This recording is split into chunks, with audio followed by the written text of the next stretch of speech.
So that is one side. Now terrorism is something else. But to treat this issue properly and objectively, we first need to define what is terrorism.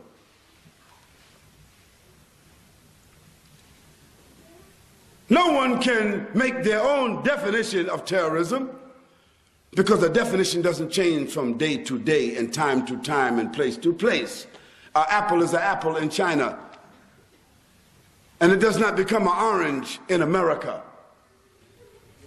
And a president of the United States, or a president of Europe state, or president of Australia, or president of any country doesn't change the name of terrorism or the meaning of it because of his idea. It is a definition, and according to the language, it has to remain a definition. So if we go to any English dictionary, take the Funk and Wagner, take Webster's, take the Oxford, the highest classical dictionaries in the world for the English language, and see what is the definition of terrorism. Not a definition that just came 70 years ago. Not the definition which just came 50 years ago or 20 years ago.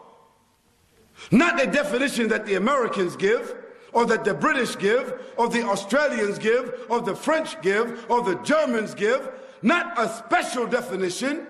No, let's go back to the definition which the Oxford, the Webster, the Funk and Wagner dictionary has given for the last 200 years.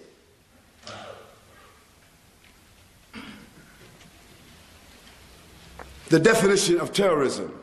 And listen very carefully, because after we get the definition, we're going to speak about some actions which have been done in the last 200 years since this definition has been made, and you will tell me, is this actions of terrorism or is it not? It says, terrorism, the act of protracted or spontaneous inflicting of systematic attacks and assaults and intrusions upon individuals and places within human populations with the purpose of instilling fear and trauma.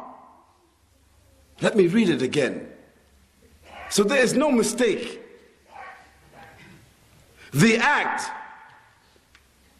of spontaneous or protracted infliction of systematic attacks and assaults upon individuals and places within human populations with the purpose of instilling fear and trauma. Now let us examine the last 200 years. Before there was this so-called politicization of this terminology, because this terminology by the United Nations and the G8 countries, that is the countries that are the most developed nations in the world, they have politicized this terminology. They have politicized this definition. In the last 30 years, they have made a special definition for this. But let's go back 200 years and let us see.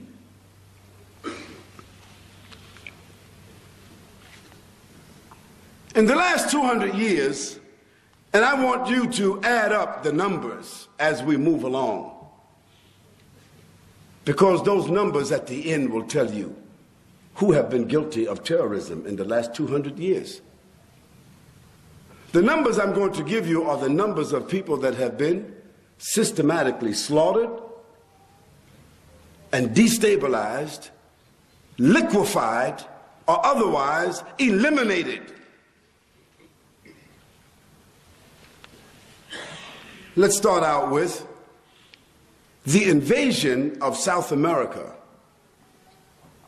by the Portuguese and Spanish conquistadors. And in that incursion, which took place in the 18th century, they slaughtered systematically, destabilized, and otherwise eliminated 56 million people in South America in order to take control of that continent, and they are still holding that continent today. 56 million. How did they do it? Through the act of inflicting systematic attacks and assaults with their armies and their weapons upon individuals and places, with human populations, with the purpose of instilling fear and trauma. What is that definition? Terrorism. Let's talk about Christopher Columbus on behalf of his Spanish king, Ferdinand, and his French prostitute wife, Isabella. Christopher Columbus was given the crown jewels of King Ferdinand and Queen Isabella. They sold their crown jewels to some Jewish merchants who built the boats that Christopher Columbus took, headed towards what he called India. You know the story. And he was a fool. And those Jewish navigators who were on the boat with him, they knew that he was a fool. And they knew that once they got out on the ocean, they could not drink the ocean water. But he was a fool. He didn't know that you could not drink the salt water. So those Jewish navigators, they took lemons and lime with them, which lemons and lime will deactivate the salt. So they used to drink it and desalinate the water. But they allowed Christopher Columbus and his crew to drink the water, and they caught something called rickets, and most of them died. So those Jewish navigators, they took him where they wanted to take him, which was what we call now the Americas. Because those Jewish navigators, that's where they wanted to go. Because they had the maps from the Muslims. So they knew where to go. Because they had lived with the Muslims in Spain for more than 600 years. And they knew how to sail the ocean. And they arrived at a place called the Americas. But Christopher Columbus, he survived. But the fool that he was, he still called the place India. And so even today, how arrogant they are, they still call the people in my country, the native people of my country, they still call them Indians. And let me tell you, after Christopher Columbus came back and claimed that land for King Ferdinand and Isabella, they sent more ships. And within 150 years, they destabilized, massacred, killed, liquidated, eliminated 89 million native Indians, as they called them, to take control of what they call the New World. So we got 56 and we got 89. You keep adding for me, please. And what did they do? They inflicted systematic attacks and assaults with their weapons and their ships and their boats and their armies upon individuals and places within human populations with the purpose of instilling fear and trauma. And what is that definition? Terrorism. Their definition. It's not Khalid's definition. It's their definition, which is in the Oxford Dictionary, the Webster Dictionary, the Funk and Wagner Dictionary, all established authorities in their language, their definition. And after them came the French. On the other side of what is called the Americas, the French came from the side which is called California. And the French, they came. And along with the Dutch and the French, they added another 28 million to the number that had already been destabilized, liquefied, and otherwise eliminated. We move on to the land called Africa. Those who had occupied the Americas knew that their own people, their own populations, could not do the work that was necessary to build up that country. They needed a new workforce. And so, along with the British and the Dutch and the French and the Spanish, the Americans concocted a deal. They said, let us build boats, and let us also make whiskey, and let us also make guns. So with guns and whiskey and boats, we can barter and trade, and we can go to Africa and take those dark-skinned black heathens, put them in boats, bring them to Europe, to America, in what was called the Triangle Trade. From Africa to the Americas, to Europe, back to Africa, this is a triangle.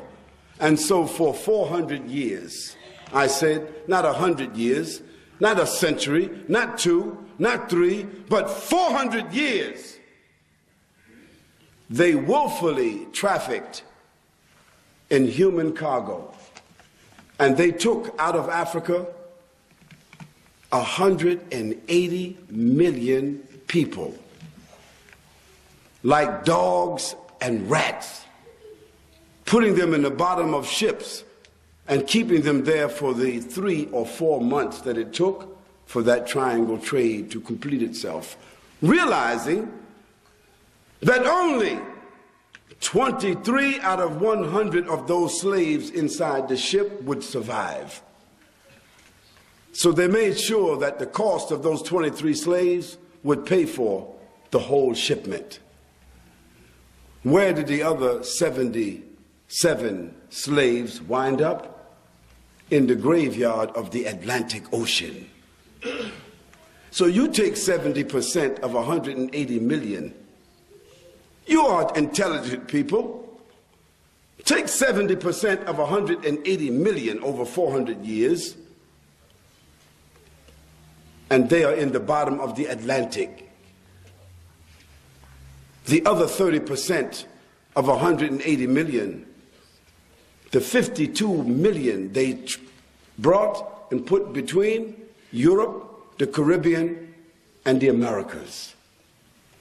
So now you add 180 million to already 86 and 17 and 59. Somebody just keep adding. And let me give you the definition of what they did. The act of inflicting systematic attacks and assaults upon individuals and places within human populations with the purpose of instilling fear and trauma. And what does that mean?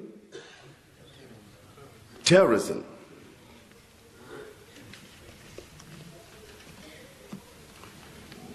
We don't want to even mention what they did inside the Congo, inside the continent.